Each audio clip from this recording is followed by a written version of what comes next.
బ్రతకనివ్వట్లేదు. అన్నీ కిటికీలో పెట్టిన దూది ఎక్కడుందో వాడికి తెలిసిపోయింది. గాలి వస్తుందని చెప్పి పెట్టాను ఏసీ పోకుండా. 1 2 3 ఆల్రెడీ ఒకటి పీకేసాడు. ఇంకోటి వీడికి ఎక్కడ ఉన్నాయో తెలియట్లేదు. అది పీకడానికి రెడీగా ఉన్నాడు. అసలు తీసేయాలి. తీస్తే అప్పుడు హ్యాపీ. దాన్ని నోట్లో పెట్టుకోవాలి. అక్కడ పెట్టు, దాన్ని పెట్టేసే, దాని ప్లేస్లో దాన్ని పెట్టేసే, పెట్టు.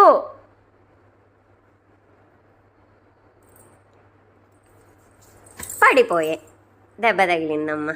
మళ్ళీ నేను పెట్టేస్తాను, మళ్ళీ వాడు తీస్తాడు. ఎంత మాయ చేయి, నిద్ర రాదు, ఫుడ్ తినడు. నేను మళ్ళీ పెట్టేశాను. వెళ్ళిపోదాం పదా చిన్ను, బాయ్. నేను వెళ్ళిపోతున్నాను.